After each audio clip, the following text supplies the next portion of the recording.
And now joining us on the Comcast Business Hotline, the head coach of the Philadelphia Flyers, Mr. Rick Tocchet. Rick, what's going on, man?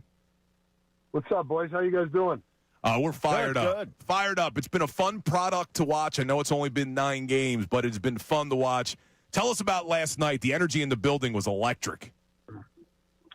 Yeah, it seems like these overtime games, and we're playing a lot of home games this month. That the fans are, they're into it. They're close games or pressure games, and the shootouts and the overtimes creates a fun atmosphere. Thank God we're on the right side of it, though. So hopefully we can continue. By the way, there was a play in last night's game, and I don't know what your thoughts were when Malkin stepped in and ends up scoring the goal. How in the world can that not be a penalty? I understand what they're trying to say, but how could that not be a penalty when you have too many men on the ice? Yeah, I got clarification this morning. It's a premature. I got to how I say this. It's in the rule book where it's the spirit of the rule is that the goalie, even if the goalie's not by the bench, and he wasn't even close, the line's just supposed to blow the whistle, and then there's a face-off at center ice. So, yeah, it's an issue one for me. I thought it was too many men too, but that's not the rule. They got it right. The only way to be too many men if the goalie actually touched the puck. So that's the spirit of the rule. I still don't understand it, but that is the rule. Yeah, rule didn't make a lot of sense. But, hey, it didn't end up hurting you. You get the win in the shootout. Now, after the game last night, you're meeting with the media, and you dropped the quote of the year, in my opinion. You eat together as a pack. If you're the lone wolf, you're done. A pack lives. Is that the mentality you want this team to have? Yeah, I think so. I just from being a coach in my playing career, just the closeness of a team and having each other's back. And we're not saying we'll just go out and fight. We just got each other's back. It's day to day, right? A guy's struggling. What do? You help the guy out. It's no different off the ice, on the ice. Try to be selfless. You don't want to be selfish. It's not always about you. So I just like the pack mentality. It's always been kind of my, the way I've grown up, and the most successful teams I've been on. So yeah, we're trying to create that around here, and the guys have bought in. That's the key. Yeah, outside of the aggressiveness of the team, I see one thing that I'm not used to, because in the last couple of years, you saw a lot of dumping and running into the offensive zone. This year, we're seeing a little bit different. We're seeing like a little bit more playmaking. Is that all part of the plan? Yeah, I want the guys to be creative. Like, we're still trying to find the sweet spot there. When's the time to, it's got to be calculated. Like Zegras, he goes over the blue line. He had some room, and he hits Mitchkov for that kind of half breakaway. I mean, that's the stuff that we want to promote.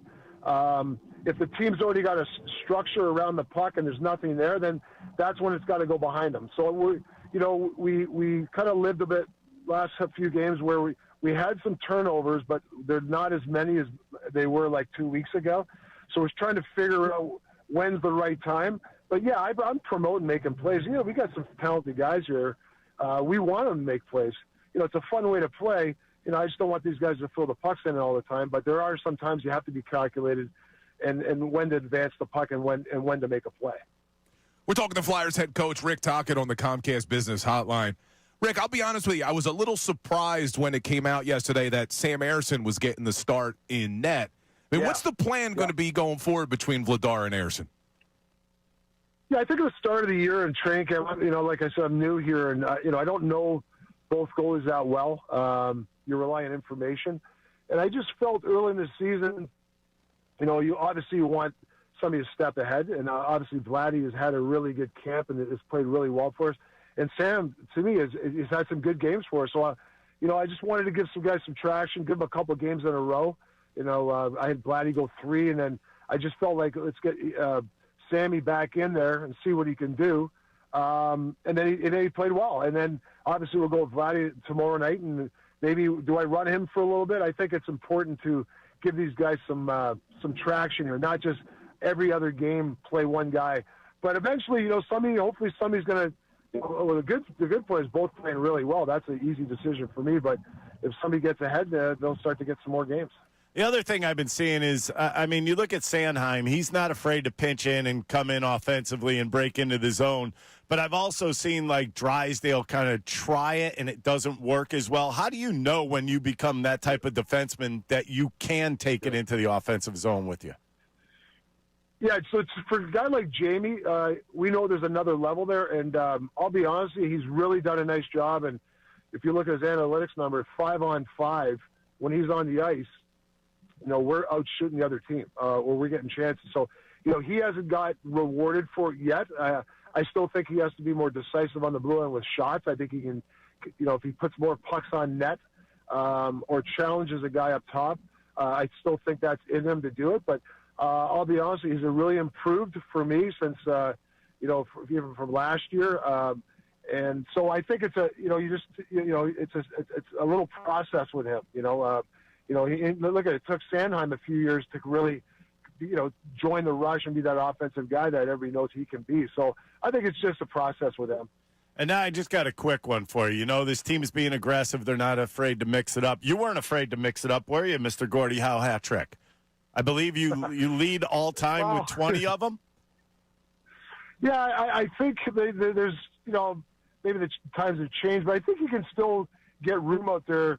If you're a guy that is uncomfortable playing against and you can do it consistently, you're going to get some room and you're going to get those extra chances on net or that extra room. And I think, I tell all our players, if you continue to play, if you play uncomfortable, the other team's going to get tired of you. Oh man, this guy's going to the net all the time, or this guy's on me all the time. You're hoping the guy not quits, but is not as aggressive on you. So sometimes being aggressive is a good thing. Yeah, I still don't understand why we call it the Gordie Howe hat trick, though. Tocchet. Yeah, you only had 2 of them. You had close to 20 of them, right? Yeah, well, you look at Gordie Howe's stats. I don't know how many goals and assists he got. I'm not even close, but it's something like that. I think Brendan Shanahan's up there, and the guys like Cam Neely, those type of guys that could fight or score. Yeah. Let's talk about Michkov for a second because, look, he gets in here. He wasn't in the greatest of shape. I think the ankle probably set him back a little bit. What have you seen from him? Because he appears to be skating a little better over the last couple games. Yeah, the last 10 days, it's had some really good practices. We've worked a little bit after practice. I think it's going to take some time to get him up to speed, but he's also, if you watch, he's not skating backwards through the neutral zone, and that was something I was trying to get out of his game. If you watch now, he's skating forward. He looks faster, and I think that's part of the, I don't want to change his game. I mean, this guy's a talented kid.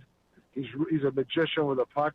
But I think if he just takes a more of a north and skate north approach, he'll look faster, and it's paying off because he's getting those chances. And it's a matter of time. I mean, I'm not really worried about him.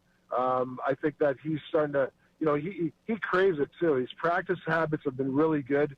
And he knows he's been on the 8 ball. Yeah, I mean, is he a little bit, has he been, was it out of shape or not in game shape yet? Yeah. But, it's going to take, like I said, his game's improving. All right, one more quick one.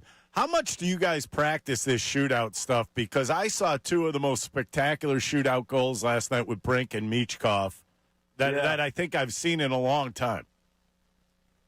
Yeah, these guys are really creative. They're really good. They do it on their own. We don't specifically have breakaways, but Kim Dillenbach, our goalie coach, will grab about 4 or 5 of those breakaways at the end of practice. But it's a bit of a gift. I mean, obviously, Zegras has his moves where, he's got so much deception. Obviously, Michkov's really good on that move he does. Bobby Brick's, obviously, that double deke was unreal. So, yeah, it's a lot of – sometimes I stay, when it comes to breakaways and the skill part of it with the shootouts, I kind of stay out of it. I might give them a little advice here and there, but they're pretty skilled guys. I let them do the creativity. And they talk amongst themselves. They'll tell if you watch before they shoot, they'll talk to each other. Hey, this goalie tends to back in, so we might want to shoot this high. Or this goalie, it really challenges out a lot, so we want to fake and then we want to deke. So they talk it through, which is nice. Rick, we really appreciate the time, man. Great start to the season. Hopefully it continues. We'll talk to you soon. Thanks, guys. Thanks for the support. Take care. There he is, head coach of the Flyers, Rick Tocchet, on the Comcast Business Hotline. Always an entertaining interview with Rick Tocchet. What's up, everybody? It's Bill Colarulo from Unfiltered with Ricky Bo and Bill Colarulo. Thanks for watching. Make sure you're subscribed to our YouTube channel because we post a ton of content. It's not just what you hear on air. We're posting content all day long. We do some things before the show, after the show, even stuff during the show. So subscribe, like, do whatever you got to do. We got all this content coming to you every single day.